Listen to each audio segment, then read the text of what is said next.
एक छोटी सी कहानी है तीर्थ यात्रियों से भरी हुई एक बस की। तीर्थ दर्शन करने के बाद सब वापस लौट रहे थे। पहाड़ी रास्ता था, सुकून वाला मौसम था, भजन कीर्तन चल रहा था, सुहाना मौसम था, सब कुछ ठीक चल रहा था। फिर अचानक से मौसम पलट गया। आंधी और तूफान आया, आसमान में काले बादल छा गए, घनघोर बारिश होने लगी और साथ में बिजलियां कड़कने लगी, चमकने लगी और डरावना मौसम हो गया। बस के थोड़ी दूरी पर ही एक बिजली आकर के गिरी। सारे लोग शांत हो गए, डर गए कि पता नहीं हमने क्या कर दिया। हमारे भगवान ने क्षमा नहीं किया, अभी तो हम दर्शन करके आए हैं। ड्राइवर धीरे धीरे गाड़ी को आगे बढ़ा रहा था। थोड़ी दूर फिर से पहाड़ पर ही एक और बिजली आकर के गिरी। अंदर बैठे लोगों को लगा कि अब जो है सब कुछ खत्म होने की तरफ बढ़ चुका है, हमारा जीवन खत्म होने वाला है।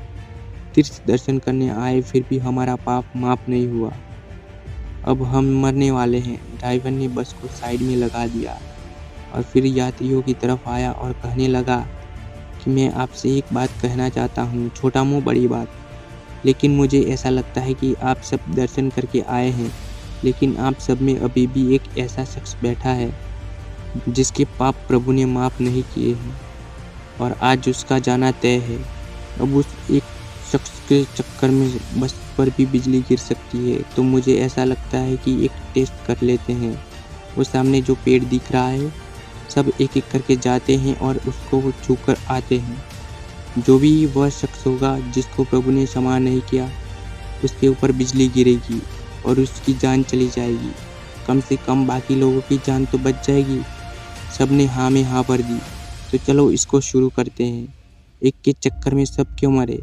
एक एक करके लोगों ने जाना शुरू किया। जो पहला व्यक्ति उतरा वो बहुत ही घबरा रहा था, उसके पैर भी काँप रहे थे। कहीं मेरी जान ना चली जाए। एक एक करके सब जाने लगे, डरते डरते पेड़ को छूकर वापस आने लगे। किसी की भी जान नहीं गई। अब एक आखिरी व्यक्ति बचा था और जब वो बस में से उतरा तो सारे लोग उसे घूर रहे थे। उस सज्जन को सब देख रहे थे। ड्राइवर भी देख रहा था कि भाई साहब आप ही हो, आपकी वजह से ही तो आज जान जाने वाली थी। वो भी डरते डरते, काँपते काँपते, प्रभु का नाम लेते लेते उस पेड़ के पास गया। जाकर के उस पेड़ को छुआ, तभी एक जोरदार की बिजली गिरी, लेकिन पेड़ पर नहीं गिरी, उस बस पर गिरी और सारे लोगों की जान चली गई। सिर्फ एक लौता शख्स बचा था।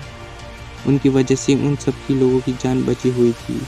जैसे ही वो बस के बाहर आया, सब लोगों की जान चली गई। अगर आपको ये कहानी पसंद आई है तो लाइक शेयर एंड सब्सक्राइब कर देना।